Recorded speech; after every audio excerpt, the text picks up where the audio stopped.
Tanim na naman tayo ng pichay mga kaibigan. Bago tayo magsimula, greetings muna para sa lahat ng mga viewers, lalo na sa aking mga subscribers. Thank you sa inyong lahat. Hello everyone! Welcome to my channel. I'm Marlies Aharol. If you enjoyed this video, please like and subscribe. Ayan, hinihiwalay ko na ang mga punla gamit ang barbecue stick.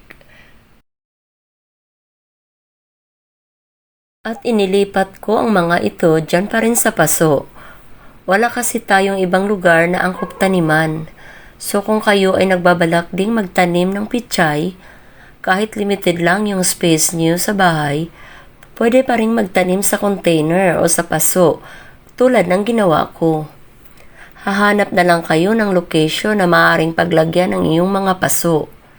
Siguraduhin lamang na ang napili niyong lugar ay nasisikatan ng araw at least 4 to 5 hours na nakalantad sa sikat ng araw ay pwede na yan. Ito ngang napili kong lugar ay nasisikatan lamang ng araw tuwing alas 8 ng umaga hanggang alas 12.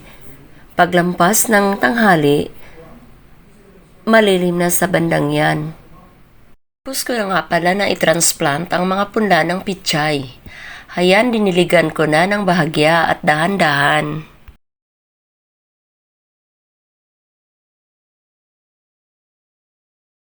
Tingnan niyo makalipas ang 10 araw. Buhay at tumutubo na ang mga pichay sa paso. Ganun lang kadali. Sinisilip ko ang mga yan araw-araw at dinidiligan. Madali kasing matuyo ang lupa sa paso.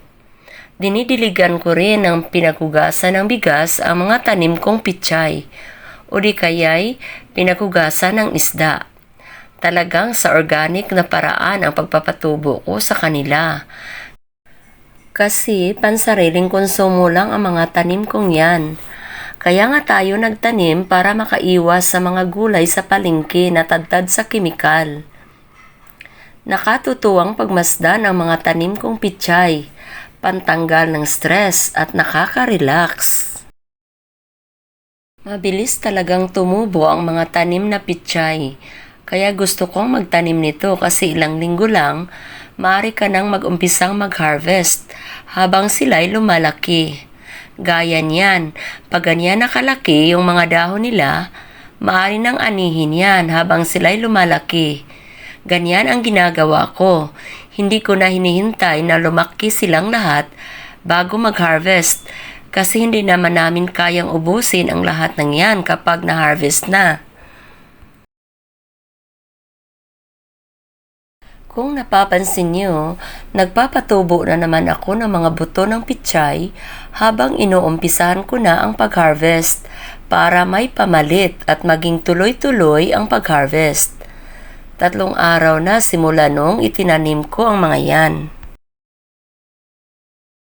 Habang ganyan pa kaliit ang mga punla, dinidiligan ko na sila ng pinagugasan ng isda upang sila'y tumubo ng malusog at mataba. Hindi ko sinasayang ang tubig na pinaghugasan ko ng isda kasi nagsisilbi din itong organic na liquid fertilizer. Kahit nga tubig na ginagamit kong panghugas sa karne ay dinidilig ko dito o sa iba ko pang halaman.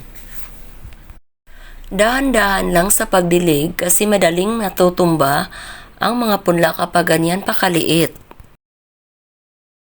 Hinahayaan ko lang na tumubo ang mga yan habang inuumpisahan ang pag-harvest ng nauuna kong itinanim na pichay.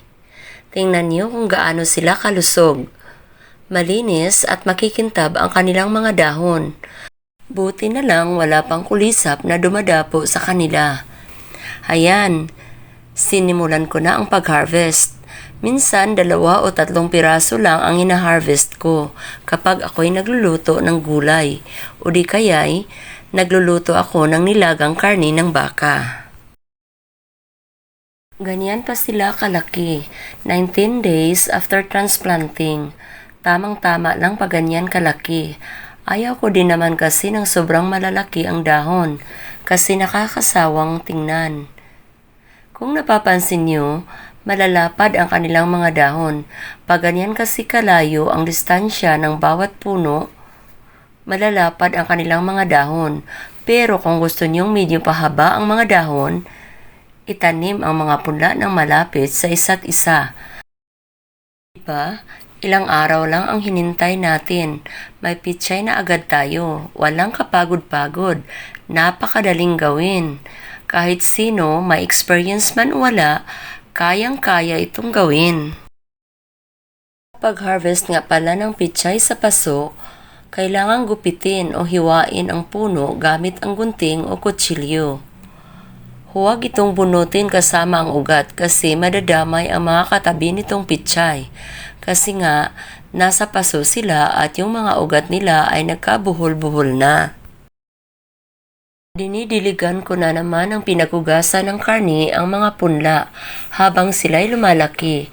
Pati ang mga malalaki na ay dinidiligan ko pa rin ang pinagugasan ng isda o karni. Habang hinihintay ko ang pagtubo ng mga punla, inihahanda ko na ang paso na pagtataniman ko sa kanila. Yung mga lumang paso na pinagtataniman ko dati ng mga halaman ang ginagamit ko. Ang soil medium na ginamit ko ay mixture ng loam mula sa compost pit at saka decompose na dumi ng manok. Ngayon ay panahon na para ihiwalay at ilipat ang mga panibagong punla. Pinipili ko ang mga malalaking punla at sila ang una kong itinatanim. Hinahayaan ko lang muna ang maliliit na punla na tumubo bago ko sila ililipat. 3 pirasong punla ang itinatanim ko sa bawat ganyan kalaking paso. Maaari ko pang dagdagan yan kung gustuhin ko.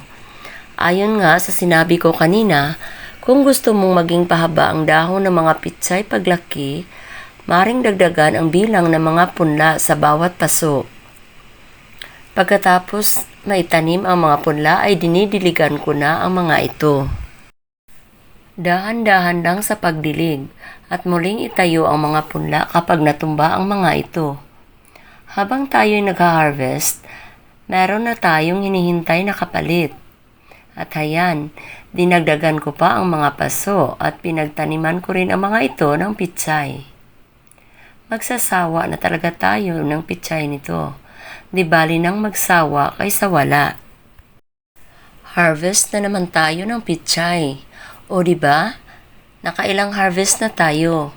Ako'y nag-harvest lamang kapag bala kong magluluto ng pitsay para siguradong sariwa ang niluluto nating gulay. Kapag na-harvest na lahat ang mga pitsay sa isang paso, pinapalitan ko agad ang lupa sa paso. Ganun pa rin ang soil mixture na ginagamit ko. Ayan, buhay na ang mga panibagong punla. Sana nakapagbigay tayo ng inspirasyon sa mga taong mahilig magtanim ng halaman. Thank you for watching!